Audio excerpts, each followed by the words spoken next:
México en general.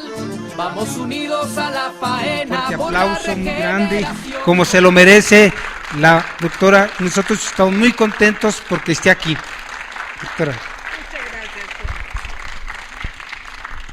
Bueno, en realidad la que debe aplaudir soy yo, porque cuando los veo con este entusiasmo, con esta constancia, con esta alegría con la que están trabajando, la verdad es que eso enriquece y alimenta toda la lucha nuestra, y eso es importantísimo, ¿no? Es lo mejor que tenemos.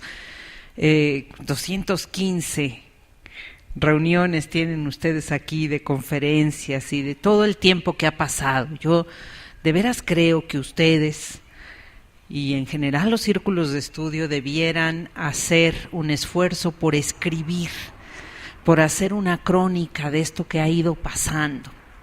Es así como que cada sábado que están ustedes aquí, ustedes están abriendo horizontes y además están muy activos viviendo todo el proceso del movimiento. Entonces, de veras hagan un esfuerzo, no dejen de escribir, va a ser muy importante para todos esta memoria, porque ustedes son una parte muy importante de la constancia, de la persistencia de este movimiento. Entonces, creo que esto es muy, muy fundamental. Miren, yo no vengo mucho con ustedes no por falta de cariño, sino porque he tenido a mi cargo primero el estado de Guerrero, Morelos y Michoacán, y paso mucho tiempo allí. Ayer justamente estuve en distintas asambleas en Michoacán, y la verdad es que el contraste entre lo que vivimos nosotros aquí y lo que está pasando en el resto del país es inmenso, inmenso, es algo realmente terrible, tristísimo lo que está pasando, y les estoy hablando de ciudades importantes como Lázaro Cárdenas o de Mújica, Nueva Italia, o Toricato, Tacámbaro. O sea, han sido ciudades muy significativas, en su momento muy ricas, y que ahora están sumidas en una pobreza, en una debilidad, en una tristeza. No pueden imaginarse ustedes a los dirigentes de Morena allá. Algo vieron ustedes en el Zócalo.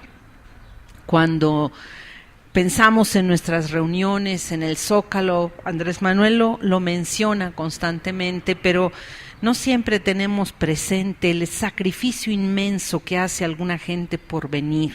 Desde luego los de Chihuahua, los de Yucatán, que salen con 2 días de anticipación, pero en Michoacán los de Lázaro Cárdenas salieron también el sábado en la noche para llegar tempranito en la mañana y estar acá, de pronto sin un bocado, ¿no?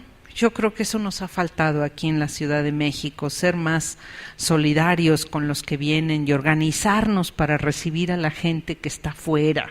Se los digo porque creo que es una tarea que está pendiente todavía, pero también les digo que a pesar de todas las carencias, la gente está allí, la gente está trabajando, la gente está pensando, y la gente tiene una grandísima esperanza que las cosas en el país cambien. Y aquí está, digamos, el tema de lo que hemos ido trabajando, de lo que se convirtió ya en una reflexión escrita, en el nuevo proyecto de nación, y desde luego lo que es, pues, el motivo fundamental por el que estamos luchando.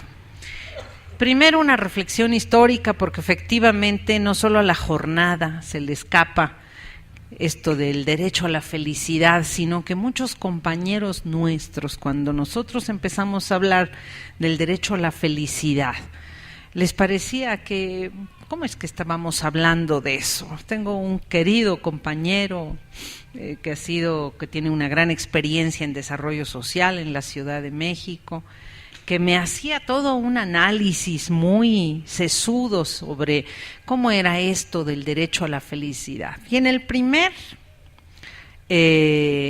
la primera versión del nuevo proyecto de nación, el título que se impuso al capítulo del estado de bienestar era la lucha contra la desigualdad o algo así.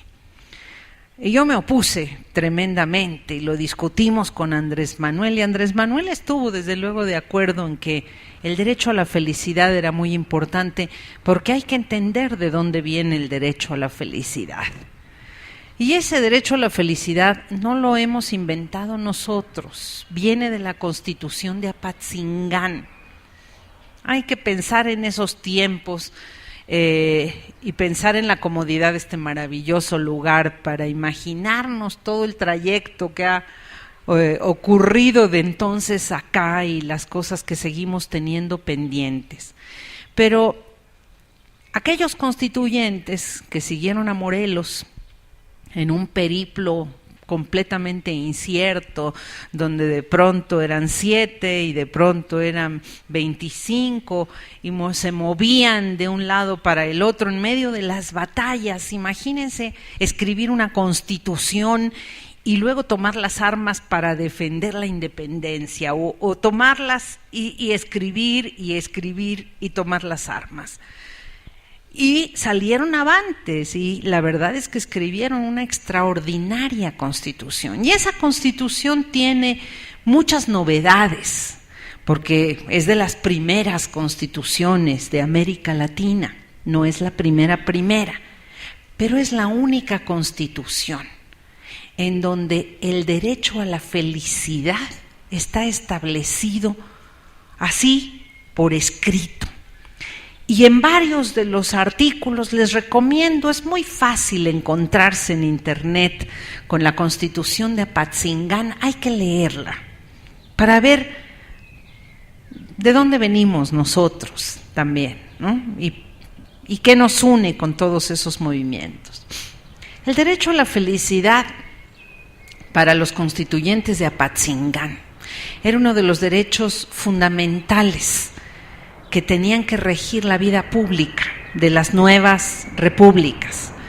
Y ese derecho a la felicidad tenía que ver, en primer lugar, con la garantía que tenían que tener los pueblos de elegir su forma de gobierno, de decidir quién iba a ser el gobernante, de juzgar en todo momento la acción de gobierno y de tomar las determinaciones y ejecutar las decisiones en caso de que hubiera un mal gobierno, cambiarlo o incluso erradicar totalmente ese gobierno. Miren qué completo, ¿no? Es una cosa muy interesante. Esta es la idea primera de la felicidad.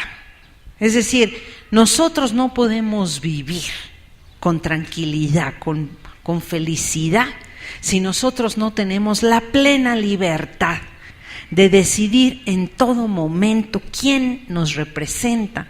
Y aun cuando lo hemos decidido formalmente en una elección, lo más importante es vigilar de manera continuada esa acción de gobierno y tomar la determinación cuando lo juzguemos conveniente de que esa persona, ese representante, ese grupo ya no está haciendo las cosas como corresponde. Ahora que empiezan las campañas electorales, y los digo porque justamente en Michoacán se está atravesando un momento muy difícil, pero lo hemos vivido constantemente. Aquí hay mucha gente que dice, a mí no me interesa la actividad política porque todos los partidos son iguales y todos los candidatos resultan mal, y en gran medida tienen razón, porque los que llegan de candidatos al puesto que sea, la mayor parte falla, la mayor parte se corrompe, se pierde, empiezan a desvariar, les da por vestirse muy elegantes, a comprar camionetas, a salir de viaje, a recorrer el mundo, a engolar la voz, y pierden totalmente el sentido de lo que es el trabajo con la gente y la cercanía y la posibilidad de escuchar y de guiarse por lo que la gente determina. Pero nosotros como ciudadanos, hombres y mujeres, de pronto no hacemos nada, consideramos que es inevitable que eso sea así. Y nos da igual qué es lo que estén haciendo los diputados y a veces los jefes delegacionales y a veces, ¿no?, los regidores en las alcaldías y todos los cargos de elección popular y incluso los funcionarios que son designados. Ahí dejamos, decimos, esos que son del PRI, esos que son del PAN, pero incluso los que son del PRD o del PT. Nuestro comentario es, ese ya se corrompió, ese ya no sirve. No pasamos de ahí, no ejercemos ese derecho imprescindible a la felicidad de poder determinar en todo momento quién debe y puede representarnos a todos, pero porque nosotros estamos allí, porque nosotros vigilamos, porque nosotros decimos que no. Yo uso frecuentemente un ejemplo de algo que me pasó en Marabatío hace un par de años.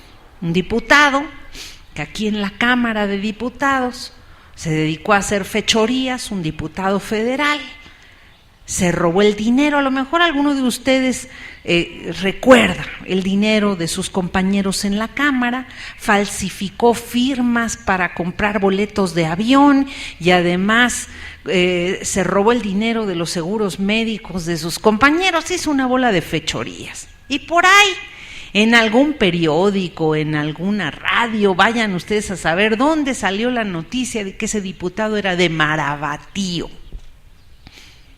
Y los habitantes de Marabatío se tomaron un tiempo, pero lograron hacerlo llegar allí a una asamblea.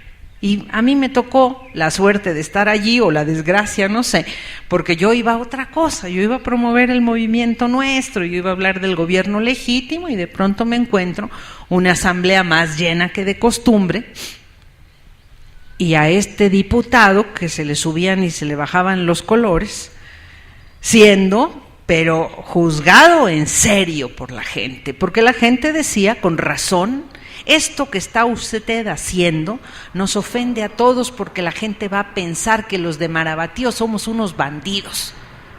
Y esto no puede ser.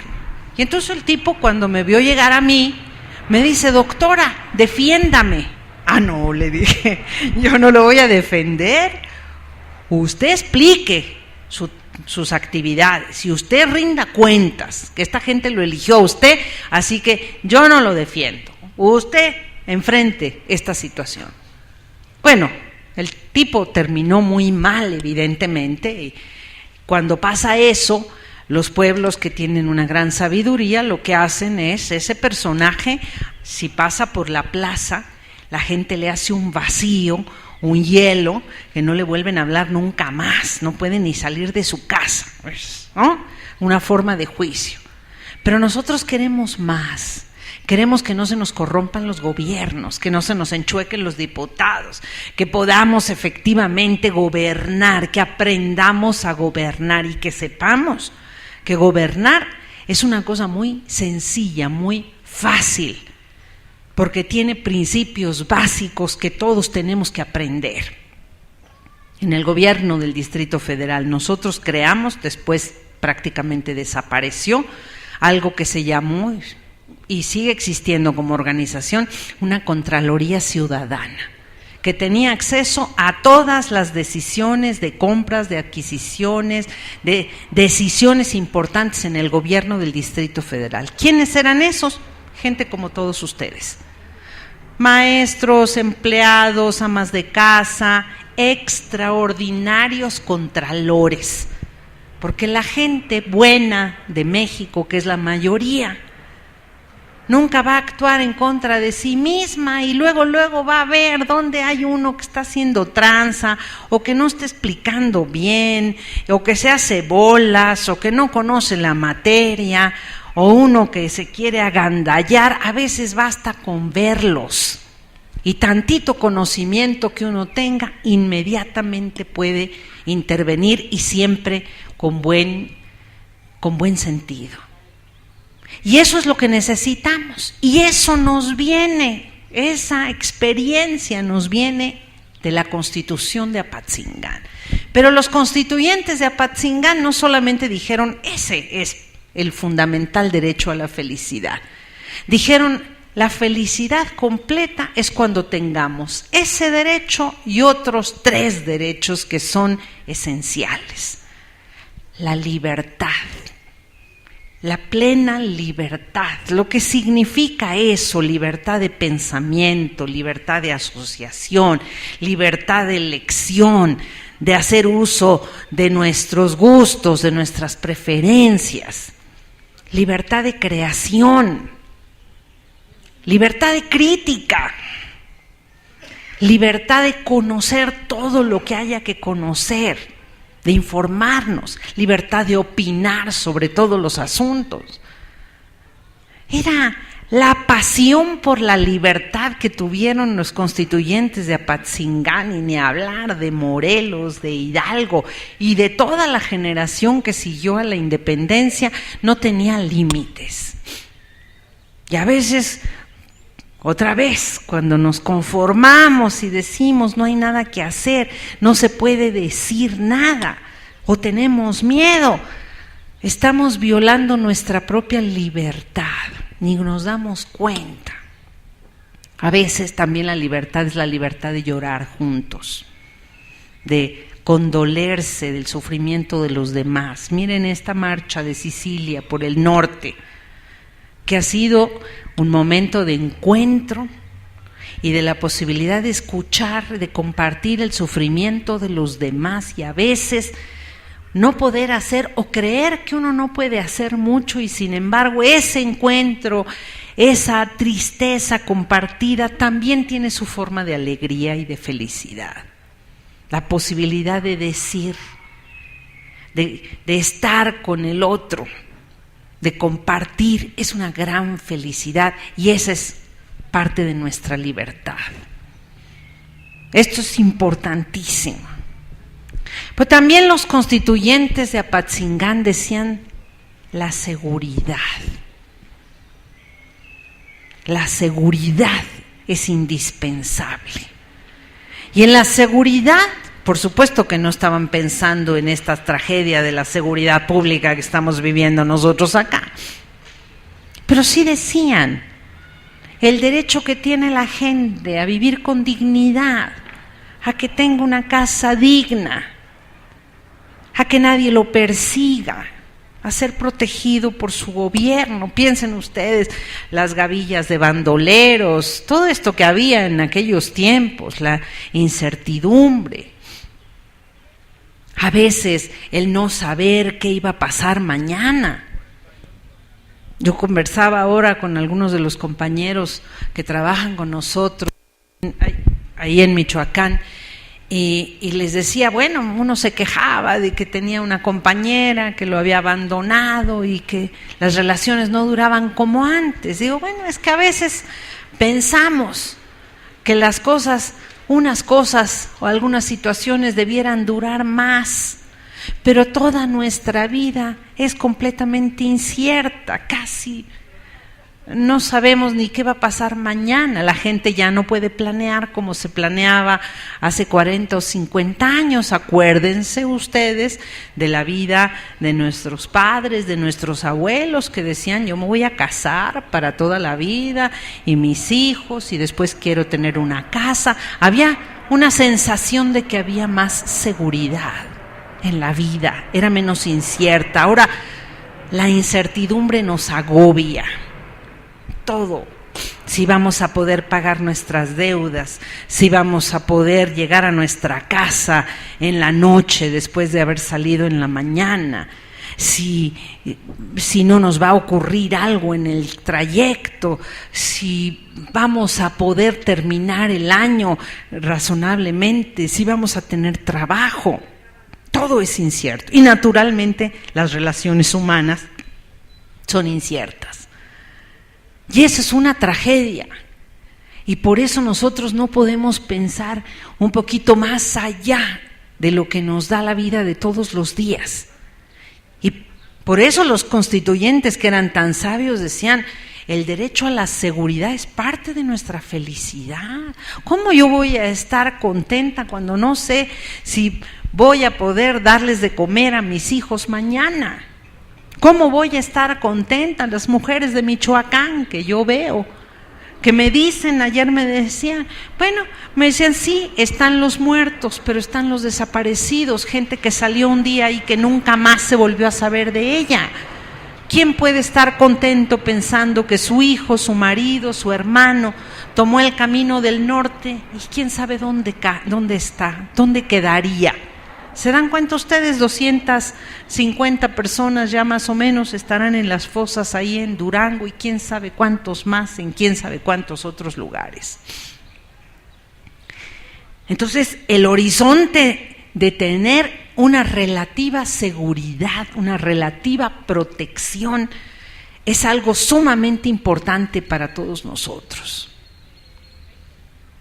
Y finalmente, lo que por supuesto los constituyentes pensaron, y que es la base del vínculo que hacemos nosotros con el derecho a la felicidad, es el derecho a la igualdad y la justicia. Que no tengamos unos tanto que no sabemos qué hacer con lo que tenemos y otros tampoco, que no pueden ni siquiera vivir. Y no se trata de que todos seamos iguales, pero sí que sobre todos reine la justicia. Que no tengamos estas situaciones dramáticas de cientos, de miles de jóvenes que no pueden estudiar, que no pueden llegar a la escuela, que no tienen derecho a la salud. No se imaginan ustedes, pero creo que el ejercicio de que estos círculos de estudio tan extraordinarios y tan ricos moralmente, espiritualmente, circularan por el país sería muy bueno. Me encantaría compartir con ustedes esta otra visión en otros estados y a lo mejor debíamos hacer un esfuerzo por ir para allá, para ver cómo se vive desde otra perspectiva. Pero la Ciudad de México sigue siendo una ciudad extraordinariamente rica y segura y tranquila en muchísimos aspectos que ni podemos pensar en ellos en el país.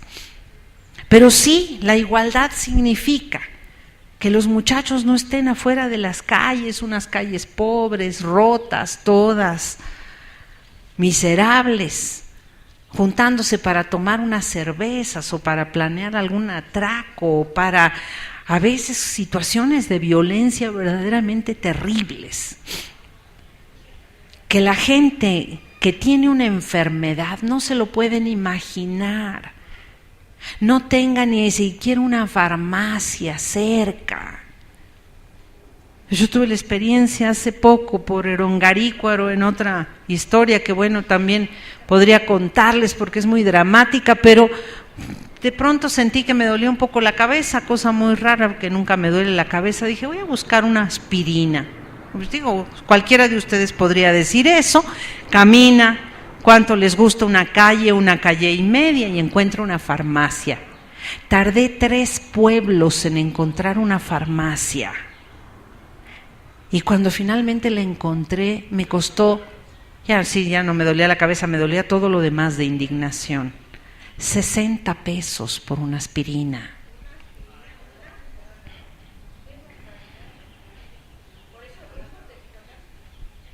Ni un centro de salud, ni una clínica, ni una farmacia, nada. Gente que no tiene nada para pagar el transporte para irse a alguna parte. Gente que llega a algún lugar y le dicen aquí no es, porque algunos hasta tienen la esperanza de venir a la Ciudad de México a veces y se llegan a los institutos federales y en las puertas los detienen en los institutos federales, no en los hospitales nuestros, pero en los institutos federales les dicen, ¿y usted cuánto dinero tiene? Porque si no tiene dinero aquí no lo vamos a atender. Vayan a cancerología, vayan a neurología, neumología, vayan a los institutos. Algea González, ¿en qué los han convertido estos bandidos? Entonces, ese derecho a la igualdad no es que todos nos pintemos con el mismo color y pensemos lo mismo. No, es que tengamos, vamos a decir así, un piso mínimo que pisar de la dignidad de nosotros. La educación, la salud, la vivienda, la alimentación, el trabajo. Todo eso es el derecho a la felicidad. Ahora, en ese derecho a la felicidad, y ahora me doy la vuelta rápidamente hacia el siglo XXI, en ese derecho a la felicidad, por supuesto, cuando nosotros pensamos en todas las cosas que están pendientes, tal vez la más urgente, la que a mí por lo menos me parece que es la más poderosa, es la posibilidad de reconstruir la confianza entre nosotros, la solidaridad, el sentido de pertenecer a algo, a alguien, saber que uno tiene a quién acudir cuando tiene un problema, saber que uno es parte de una comunidad. Yo les decía hace un par de meses a los de Cherán, por ejemplo, que están viviendo una tragedia, ya habrán leído o escuchado ustedes, porque los talamontes no solo les destruyen los bosques, sino, como me contaron a mí, también les queman los brotes de los árboles. Una crueldad extrema. Pero aún en esas circunstancias, su tragedia mayor es no saber dónde estaban sus hijos jóvenes. Y es que los jóvenes en todas partes, esas víctimas terribles de la gran violencia, son rechazados por sus familias que no los entienden, no los escuchan, no comparten lo que el papá, la mamá, los hermanos piensan, los abuelos seguramente, y entonces son excluidos. Y la verdad es que son lo más importante. Y si los jóvenes se sienten y se saben parte de una comunidad, parte de un lugar de protección, parte de la actividad de sus familias, ¿se imaginan ustedes cuántos cientos, miles, tal vez millones de jóvenes, los que unos porque han tenido que emigrar, otros porque se encuentran dando vueltas a ver de qué van a vivir? Aquí en la Ciudad de México todos piensan en las computadoras, pero en Michoacán, en Puebla, en Zacatecas, la gente no tiene computadoras. Pues si estos bandidos del PAN instalaron y vendieron miles de computadoras a las escuelas, y donde las recibieron, que no fue en todos lados, la gente las tiene con una telita para que no se echen a perder, porque ni siquiera hay luz en las escuelas. ¿Cómo van a poner una computadora? Nadie usa eso. Entonces realmente los muchachos no saben qué hacer, no saben a qué dedicarse, no se sienten parte de nada. A veces la gente se sorprende acá y dice, bueno, ¿cómo es que en la Ciudad de México nosotros logramos vivir en un estado donde esto es posible? Y la verdad es que entre los muchos programas poco hablamos de ese, que es uno que tenemos en el corazón, que para nosotros es uno de los programas fundamentales, que fue justamente el programa de jóvenes en situación de riesgo. Y ese programa de jóvenes en situación de riesgo estaba afincado en las zonas en donde vive la delincuencia, no necesariamente donde se realizan los actos delictivos. Y nos encontramos con que muchachos entre los 14 y los 25 años, su problema fundamental es que no tenían a quién acudir. A veces el papá en la cárcel o en Estados Unidos o separado de la mamá y de la familia, la mamá trabajando todo el día, los abuelos enfermos, ellos sin escuela, solitos. Y encontramos a personas de buena voluntad, hombres y mujeres extraordinarios. También maestros, amas de casa, comerciantes, allá el dueño de una farmacia, todo tipo de personajes, para que acompañaran a los jóvenes y formaran grupos de 20, 25 jóvenes y pudieran poner al acceso de esos jóvenes una pregunta vital: ¿qué es lo que tú quieres hacer? Y uno quería estudiar, otro quiere hacer deporte, otro quiere dedicarse a aprender cosas artísticas, otro quiere, y todos quieren ser escuchados. Y dimos la posibilidad maravillosa a 20,000 jóvenes, ahora hay otras condiciones, pero entonces que creamos ese programa, 20,000 jóvenes de la ciudad, pudiendo tener la libertad, no lo pueden creer ustedes, de subirse al metro, de salir de su colonia, ir a un evento cultural que estaba en otro lado de la ciudad y para el cual nunca hubieran podido estar. No tenían dinero para el transporte. O poderse meter en una alberca, o poder ir a un deportivo a jugar basquetbol, o poder estudiar guitarra, o poder hacer, no sé, pero hay cosas que a los jóvenes les maravilla en la Ciudad de México, y es fantástico que ustedes a lo mejor no se imaginan cómo irse a las zonas, en las zonas Iztapalapa, la Gustavo Amadero, por ejemplo, las zonas más densamente pobladas.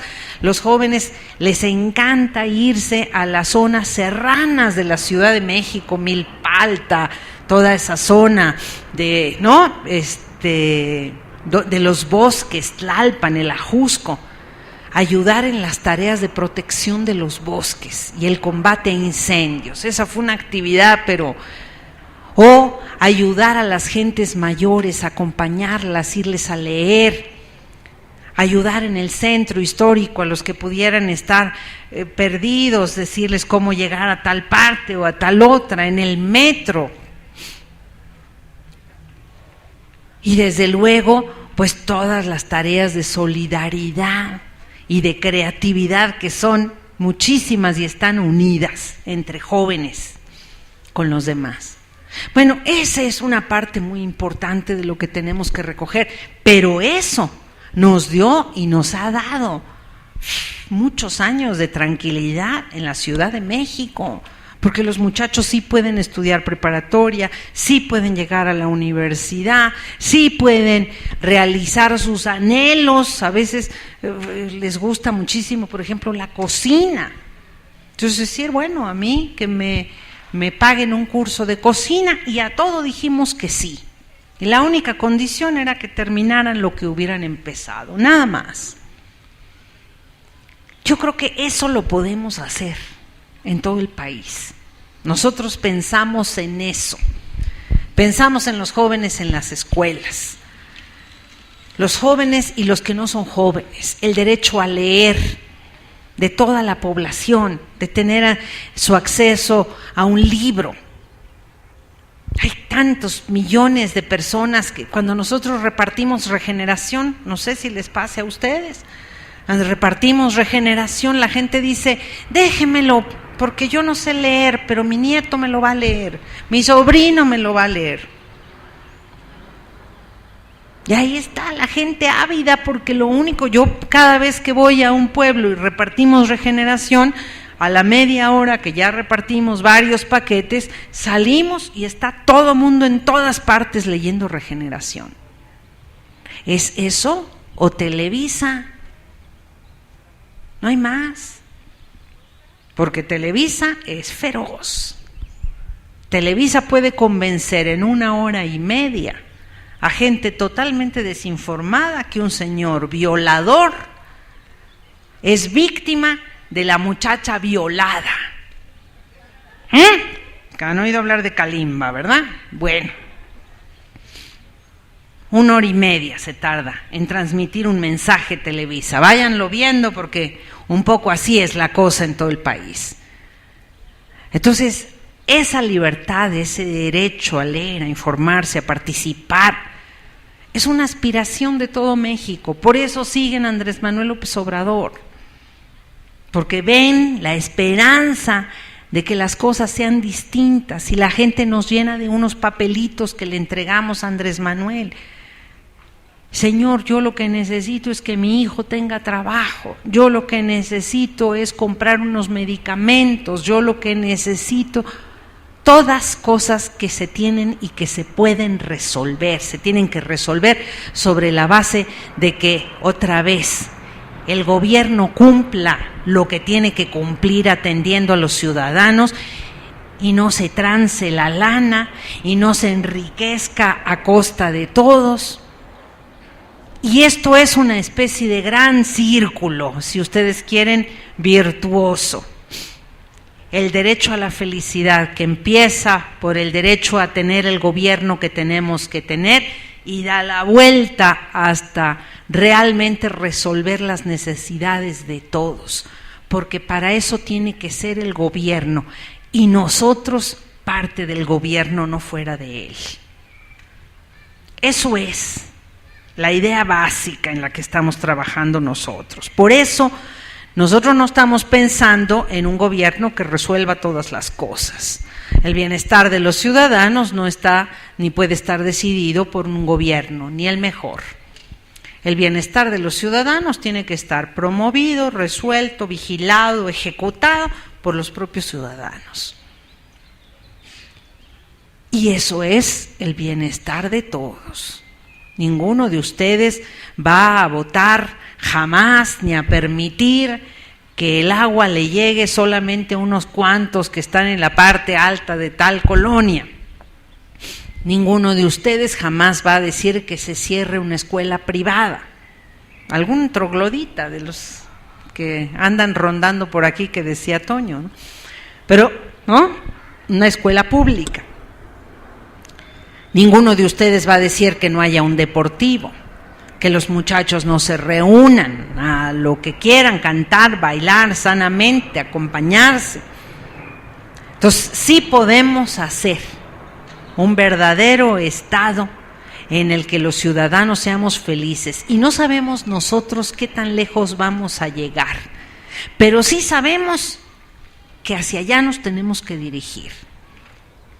Y que eso solo, el saber que vamos a luchar en la misma dirección que lucharon los constituyentes de Apatzingán, y que luchó Morelos, y luchó Juárez, y Madero, y Zapata, y Villa, algún día que tengan tiempo, ojalá, busquen las crónicas de la Convención de Aguascalientes, una reunión muy curiosa, extraordinaria, que duró varios meses, que se tuvo en 1914, todos los generales revolucionarios discutiendo qué tenía que pasar en el país.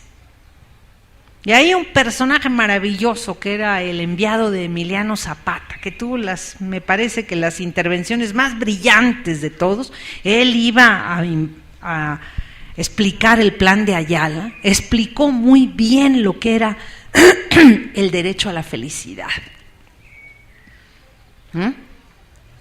Y entre otras cosas decía, un pan para nuestras casas, una luz para nuestras conciencias, un techo en que cobijarnos.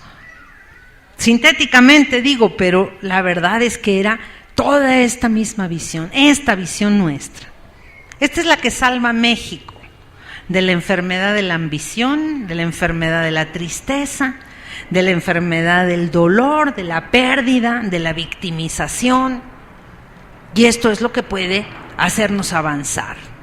Y ya creo que solamente de estar escuchando estas cosas nos sentimos un poco mejor, porque le vemos salida al túnel, ¿no? Así que yo quiero escucharlos a ustedes. Muchas gracias.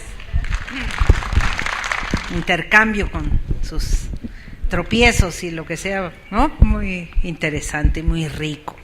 Efectivamente, todos tenemos muchas cosas que decir y de pronto, ¡ay! Vuela regeneración. Es que estaba... Gracias, mamá. Muchas gracias. Y hay que hacer un esfuerzo también, pero a lo mejor es bueno, como ustedes dicen, que uno ya sepa que son 3 minutos. Yo asistí hace muchos años a una asamblea con los zapatistas, cuando estábamos en el comité ejecutivo del Partido de la Revolución Democrática, entonces con Andrés Manuel en la presidencia. Y era interesantísimo porque todos hablaban 3 minutos y es impresionante la cantidad de cosas que se pueden decir en 3 minutos cuando alguien está preparado para hacerlo, y se hace muy ágil aunque la asamblea durara mucho tiempo, ¿verdad? Pero que todos sepan cuánto tiempo puede ser razonable para los demás para que nos escuchemos. Punto número 1, el asunto de los oficios que plantó el compañero es extraordinariamente importante. Si quieren que les diga, Michoacán es el gran estado de los oficios, el gran descubrimiento de Vasco de Quiroga. Es que toda la creatividad extraordinaria del pueblo, claro, la creatividad extraordinaria del pueblo está en el uso de sus manos. Este es un pueblo en general, no solo el michoacano, desde luego, es un pueblo del país extraordinariamente hábil y capaz de realizar cualquier trabajo, particularmente el trabajo que requiere una capacidad especial y un conocimiento del uso de las manos. Y quiero decirles que eso explica que sean los mexicanos, mexicanas, los mejores trabajadores en los Estados Unidos, los más, los que mejor incluso terminan los procesos, muchas veces, con todo respeto para los chinos, ¿verdad? ¿Cuántos nos hemos enfrentado a mercancías chinas muy mal terminadas, con muchas dificultades? Y los oficios son realmente la ilustración de la paciencia y de la persistencia. Y yo creo que es una gran enseñanza y que debemos proteger nuestros oficios. Es una forma de conocimiento absolutamente importante, y yo creo que los jóvenes, a pesar de lo que parece, están mucho más cerca ahora por necesidades económicas y por muchas razones, pero mucho más cerca de la posibilidad de conocer y de valorar los oficios mexicanos. Entonces, tenemos que protegerlos también entre todos. A propósito del conocimiento de nuestra historia, miren, yo lo he hecho en otros lugares, en otros círculos, y se los vuelvo a decir ahora. Pongo a disposición de ustedes 2 textos que publicamos el año pasado con los maestros y maestras democráticos del país, que se llaman Nuestra Historia. Son documentos históricos de lucha del pueblo de México en el siglo XIX y en el siglo XX. La forma en que los editamos fue una forma extraordinaria, que fue por suscripción. Es decir, cada un tomo nos costó 25 pesos y el otro 20. La gente daba sus 20 pesos antes de verlo impreso. La gente, los maestros, maestras, bueno, los compraban. Y gracias a que recogimos todo ese dinero, pero para eso se necesita mucha organización, se hizo de conocimiento en todo el país. Pero pues está en la página de Gobierno Legítimo, son 2 tomos, para que ustedes lean lo que hombres y mujeres brillantísimos de nuestra historia han pensado, han discutido, han propuesto, y que eso nos alimente también. Por supuesto que la historia es tal vez lo más enriquecedor moralmente que tenemos a la mano, no solo porque sepamos que otros antes de nosotros lucharon, sino porque realmente ilumina el camino, el conocimiento de la valentía, de la persistencia, de la energía que se ha puesto en México en todas estas luchas, cuando a veces nos sentimos muy solos o sentimos que somos muy poquitos. Yo siempre recuerdo en esas circunstancias, pues, episodios importantísimos de la lucha en México, y que nos alimentan, nos llenan de esperanza, y además nos dicen, bueno, realmente no tenemos ni por qué estarnos quejando si es que nos quejamos, ¿verdad? Sino que tenemos que ir hacia adelante y tenemos que enfrentar las dificultades con tranquilidad y sabiendo que hay otros que han vivido en condiciones mucho peores. No les quiero decir cómo se debe haber sentido Benito Juárez con su carruaje corriendo de aquí para allá en el país con su archivo, y que pues enfrentara al ejército más poderoso del mundo de esa época, el ejército de los Bonaparte, y la verdad es que con muchísimas dificultades económicas de toda naturaleza. Había momentos, cuenta Valentín Gómez Farías, por ejemplo, cuando estuvieron en Guadalajara, que procuraban despertarse tarde para no tener tanta hambre, porque no tenían que comer. El gobierno de la República. Entonces, bueno, nosotros tenemos algunas otras comodidades y posibilidades, por eso nuestra responsabilidad es mayor de estar a la altura de eso. Bueno, una compañera me hizo una pregunta sobre un canal de televisión, y la verdad es que lo que se requiere es transformar estas leyes absurdas que impiden, por la vía de que la famosa Cofetel la domina Televisa, impiden que pueda haber concesiones libres a los que puedan y quieran poner un medio de comunicación y de información. Una de las cuestiones importantes del nuevo proyecto de nación tiene que ver justamente con la reforma muy profunda, muy a fondo de las comunicaciones y el fin a este duopolio nefasto que nos impide a todos tener información y comunicación como la que tendríamos derecho a tener. Sí, naturalmente. Bueno, yo creo que aquí otra compañera valoraba muy bien los horizontes de conocimiento que se abren en el Distrito Federal, en todos sentidos, no solo en términos espirituales, psicológicos, de educación, etcétera, sino porque estamos viendo la problemática del país en una perspectiva muy amplia, pero muchas veces, sobre todo en ciertas zonas de la ciudad, estamos demasiado imbuidos de nuestra problemática urbana y no miramos más allá.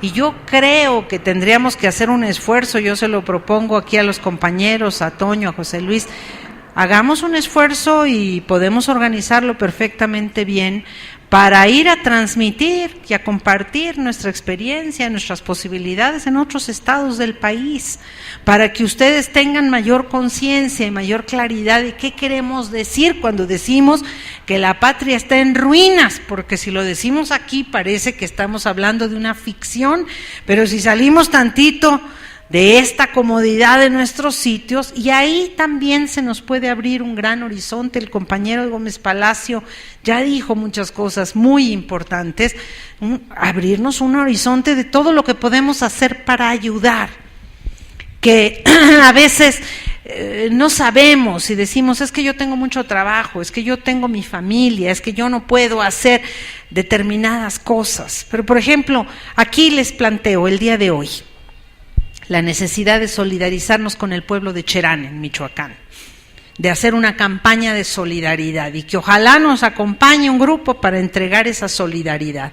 Les hace falta todo, les hace falta agua, les hace falta alimento, les hace falta, no vestido porque ellos son productores de vestido, pero sí les hace falta y sobre todo saber que otros se preocupan por ellos y los acompañan.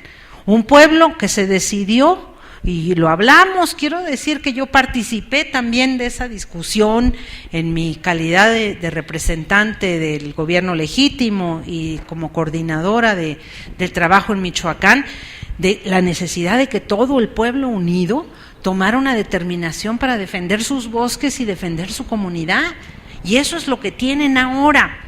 De eso podemos aprender, pero la forma de aprender a veces es solidaricémonos, hagamos un esfuerzo y digamos que no nos encuentre ninguna situación de dolor, de tristeza, de lucha en el país, sin que digamos, nosotros tenemos algo que aportar, nosotros tenemos algo que ayudar.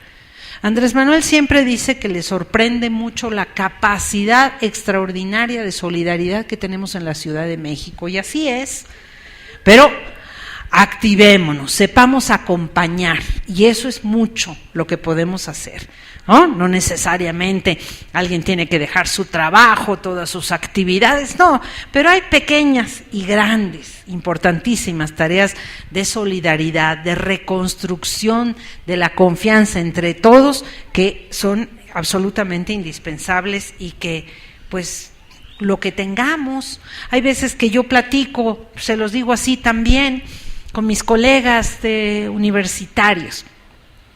Todos tenemos, yo participo de eso, no digo que no, todos tenemos los universitarios la obsesión por tener una cantidad de libros y una parte grande de nuestro salario se va en los libros. Y hay muchos colegas que piensan que el día de mañana van a heredar una importante biblioteca que se llame Fondo Fulanito de Tal y que les pongan una placa en alguna parte. Y la verdad es que la Ciudad de México está repleta de bibliotecas.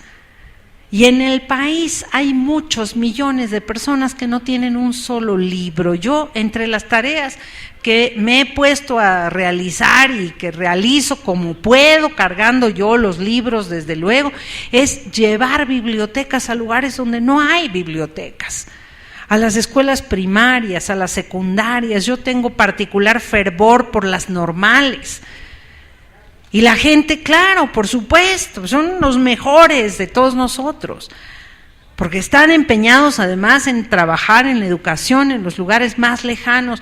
Entonces, esas tareas también de formar bibliotecas en otros lugares, de contribuir con libros, a veces con cuadernos, con materiales de estudio, están mucho más a la mano de nosotros que lo que están en cualquier otro lugar del país. O sea, ese horizonte de conocimiento y sí acompañar, solidarizarse, apoyar en terapias a gente que ha vivido situaciones tensas.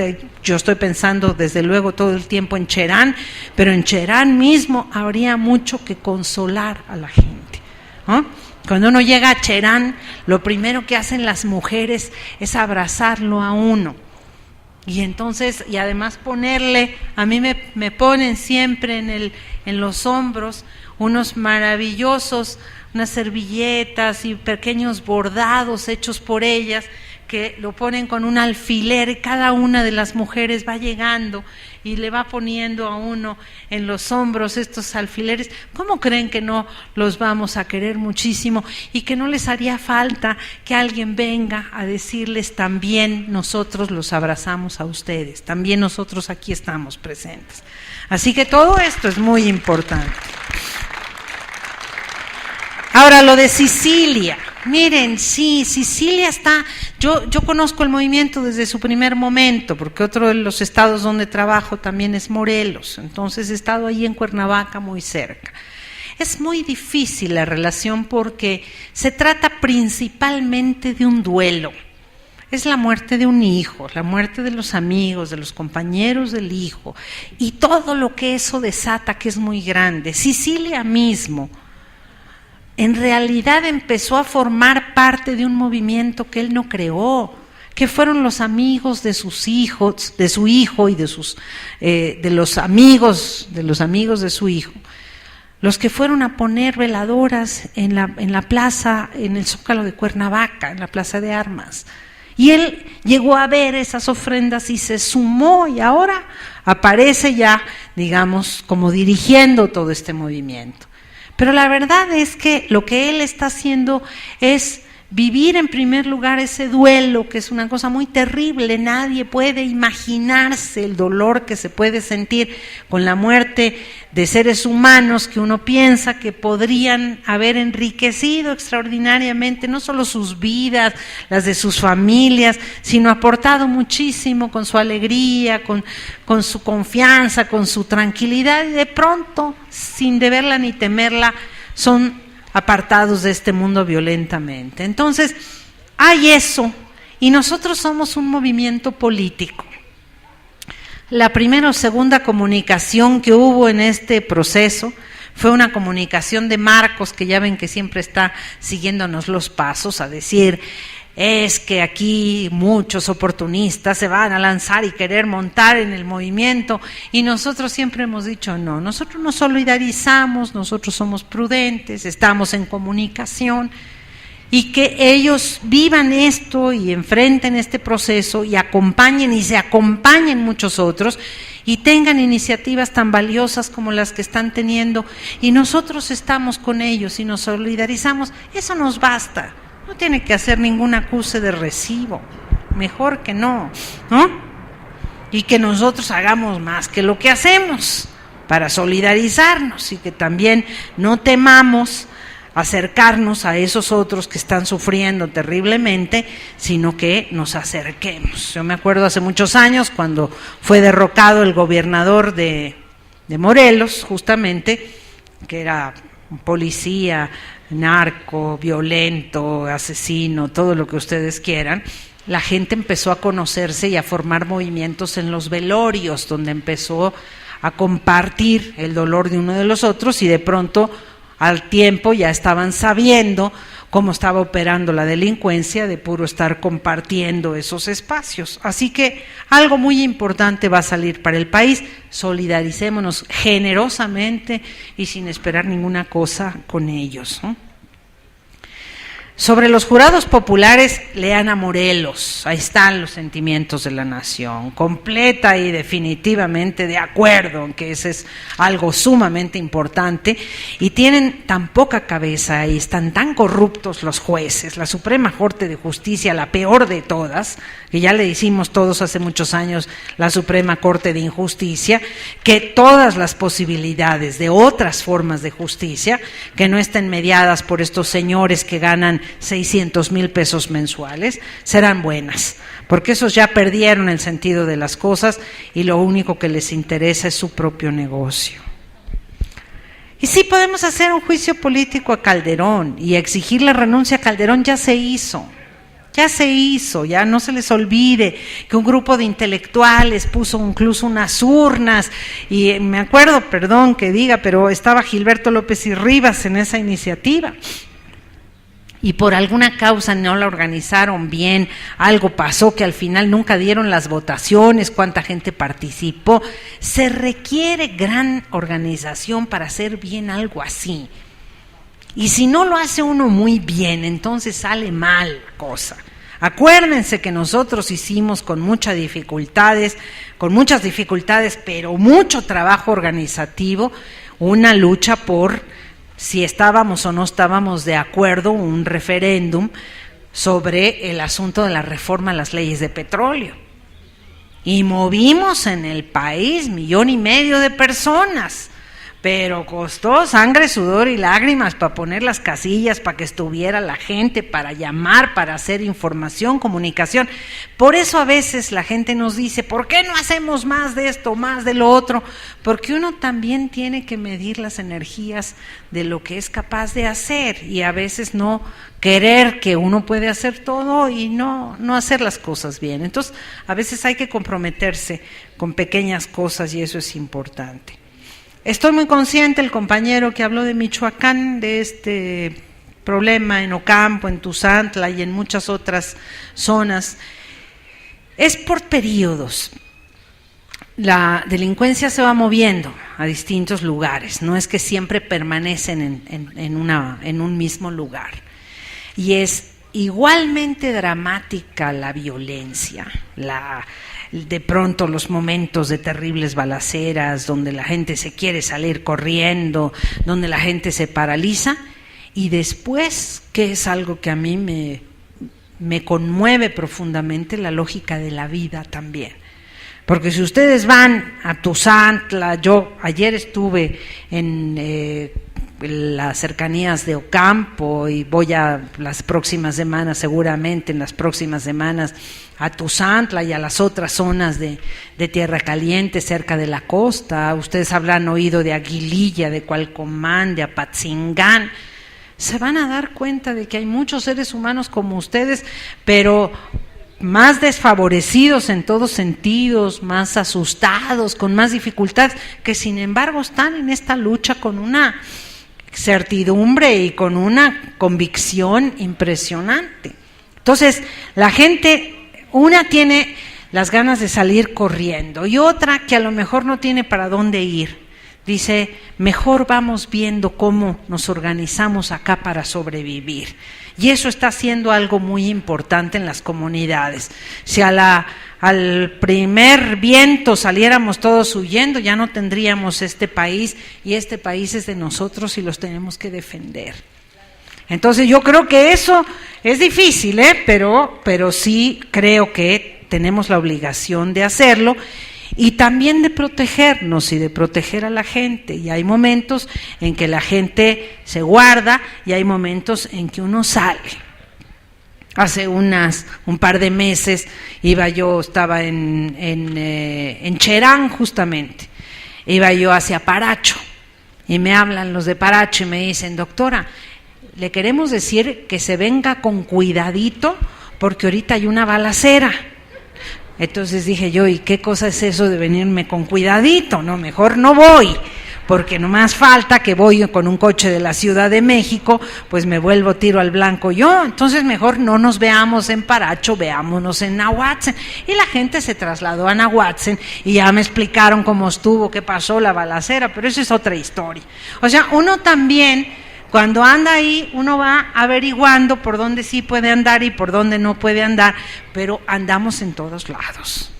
No nos hemos detenido, porque no nos podemos detener, ¿no? Entonces, bueno, ahora sí que nos protegen todos los santos, arcángeles, ángeles, el Señor del rescate, y ustedes díganme, el Cristo de la salud, de todo andamos, el de Carácuaro, todos andamos con San Judas Tadeo también. Bueno, ¿quién proporciona las armas?, decía otro compañero por ahí. Los Estados Unidos, el mayor vendedor de armas del mundo.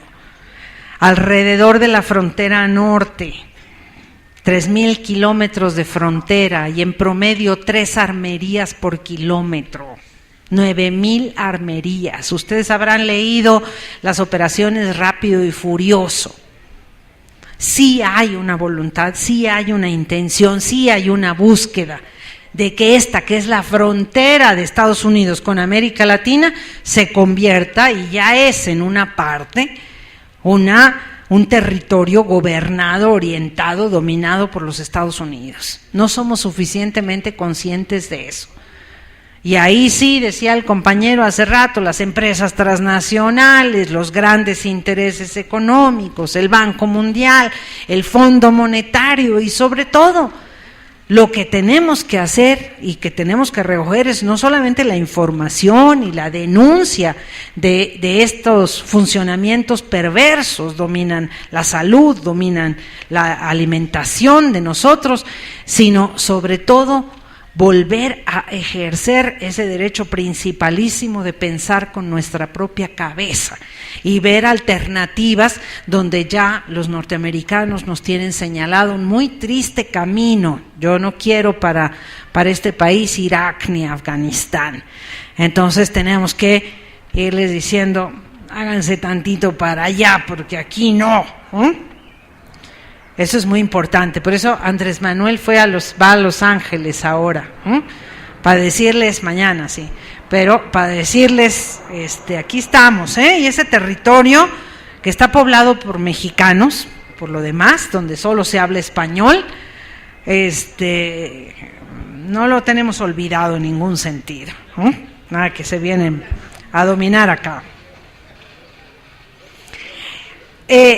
Tenemos que cuidar las elecciones, decía el compañero. Yo creo que es importantísimo, eso es de que no nos roben las elecciones, será parte de nuestra felicidad futura. Pero lo principal es estarnos organizando nosotros y que cada quien sepa qué tiene que hacer. Yo pongo un ejemplo, que lo pongo en todos los pueblos a donde voy, en las comunidades, de la fiesta de los patrones del pueblo. Cuando es la fiesta, por decir, en Cherán, de San Luis Rey de Francia, que es el patrono del pueblo de Cherán, en una historia extraordinaria. Pero cuando es la fiesta del santo, del patrono del pueblo, todo el pueblo se organiza. Y organizarse quiere decir saber qué tiene uno que hacer. Entonces va a traer las flores, los otros van a preparar la comida, estos van a cargar al santo, el otro va a abrir la iglesia y a barrer, y así. Y cada uno sabe lo que tiene que hacer y todo mundo lo hace con una precisión extraordinaria y jamás fallan las fiestas populares por eso. Entonces aprendamos de las comunidades realmente existentes, esa perfección en la organización. Y aquí una tareita pequeñitita, convenzan a 5 personas de su familia. Ay, no he tenido tiempo, ay, qué barbaridad, no he podido. ¿Qué se requiere para que tengamos ese entusiasmo y sepamos lo importante que es una tarea pequeñita? A veces nos creemos que, ay, pero yo puedo hacer más. Sí, pero yo ando con regeneración en la espalda y eso me ha dado una riqueza y un conocimiento de la gente extraordinario, no hay tareas pequeñas. Pero si queremos triunfar en procesos electorales, la base es que cada quien sepa qué es lo que tiene que hacer y que en vez de irse la gente a su casa cuando viene el proceso electoral, ahí estemos todos y sabiendo qué hacemos, si pasa tal cosa y si pasa tal otra y cómo tenemos que actuar y sobre todo todos unidos. Bueno, recupero por supuesto la memoria, es nuestro secretario de Trabajo de Gobierno Legítimo, Jesús Martín del Campo. Perdió mucho más que un hermano, pero también un hermano el 10 de junio de 1971. Y a todos estos años de distancia lo sigue él y lo seguimos todos recordando. Cuando uno piensa en el 68 y en el 71, no piensa en lo que era la alegría de esos jóvenes que llegaron a pedir mayor libertad, mayor democracia, libertad para los presos políticos, que se metiera presos a los jefes policíacos que habían abusado del territorio de la universidad y habían intervenido en la universidad. Eran increíblemente alegres, increíblemente frescos. Y esos nos han permitido tener este espacio aquí. Ustedes me van a decir qué tiene que ver la postal con eso. Todo, porque esa lucha abrió un espacio, abrió un territorio inmenso en México de jóvenes entonces muy alegres, muy despreocupados, que dijeron este país puede ser otra cosa. Y en el mundo el 68 marca un corte brutal del derecho de los jóvenes y con ellos de todos los demás a la felicidad. El día que veamos aquí otros nuevos jóvenes no sometidos, no asustados, no hostigados, sino creativos, libres, alegres, defender al país, es que el país tendrá realmente todas las esperanzas de salir adelante. Bueno, ya dije de la intervención norteamericana y alguien decía, me preguntaba sobre esto del tejido social. Son términos que usan fundamentalmente los sociólogos, es una metáfora de que la sociedad está trenzada en el sentido de que todo el mundo tiene que depender de los demás para realizar la felicidad de su vida. Y lo que ha introducido la televisión y lo que han introducido desde luego los ambiciosos es la idea de que cada quien puede solo hacer su vida y ponerse encima de los demás o atropellar a los demás para lograr sus propios fines. Por eso se dice que se ha destruido el tejido social, que se ha destrenzado esta relación de solidaridad, de interdependencia, de comunicación que tiene que haber en la sociedad. Bueno, cuando hablamos de la injusticia, y decía el compañero del sistema capitalista, yo digo sí, el sistema capitalista.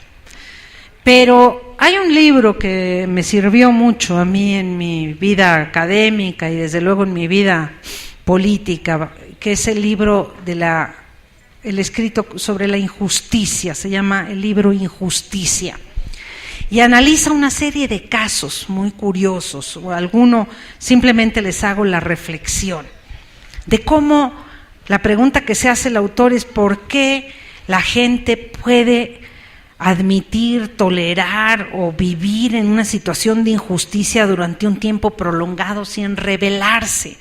Porque esa es la pregunta que nos tenemos que hacer.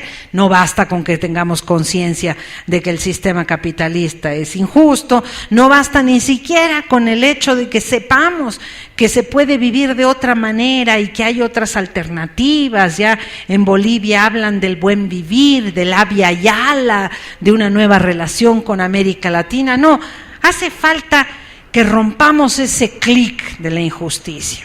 Y un ejemplo que daba este autor, un autor norteamericano, era el ejemplo de los campos de concentración. Y decía, es increíble cómo a los campos de concentración llegaron seres humanos los más inteligentes, los más capaces, porque ahí había los intelectuales, los artistas, los comunistas, los judíos, Y de pronto eran 800 personas, 1000 personas, pero llegó a haber campos con 15,000 personas en condiciones de hacinamiento, y a veces los alemanes tenían 2 guardias. Y 2 guardias eran suficientes para mantener sobre la base del terror a 15,000 cabezas extraordinarias que podían haber dicho: aquí nos organizamos para sacarlos a todos estos, y no, vivieron, y cientos, millones de ellos murieron en los campos de concentración, y la proporción entre los prisioneros y los guardianes en todos los casos fue pues así de abrumadora. Entonces, la libertad principal tiene que ser conocer las condiciones de opresión, pero buscar la organización para superar esas condiciones también. Y lo estoy diciendo simplificadamente porque, por supuesto, el autor analiza varios otros casos de injusticias flagrantes. Pero uno de los elementos de la lucha contra la injusticia siempre tendrá que ser la conciencia no solamente de la injusticia, sino la búsqueda de vías, de caminos, de posibilidades, de esperanzas para salir adelante. Por eso a veces nos van a decir que nosotros andamos como locos, porque andamos en la calle, en los pueblos. Así como estoy aquí en este maravilloso lugar, yo me paro en el medio de un pueblo con un microfonito, igual hablar con la gente, explicar en Tinguindín, en Tiquicheo, en acá, porque también el que la gente nos vea, que la gente sepa que aquí estamos, que estamos luchando, constituye pues una posibilidad de que vean una apertura, una puertecita, una ventanita para liberarse de una opresión que conocen, que saben y que están viviendo y que están sufriendo. Entonces, bueno, otra vez regeneración, ¿verdad? Pero todas las tareas que hagamos nosotros para abrir esas ventanas, para romper con la injusticia, serán sumamente importantes. Y termino con la idea del compañero que me gusta mucho: es así, esto es una construcción. Esto es una gran construcción de todos. Entonces sepamos bien dónde ponemos los ladrillos. No los pongamos unos encima de los otros sin ton ni son. Que nos organicemos, que sepamos qué tenemos que hacer, que nos sintamos todos parte del mismo esfuerzo, cada uno con su punto de vista, cada uno con sus preocupaciones específicas, en una lucha en la que nuestros adversarios son poderosísimos, pero nunca serán tan poderosos como lo puede ser un pueblo organizado.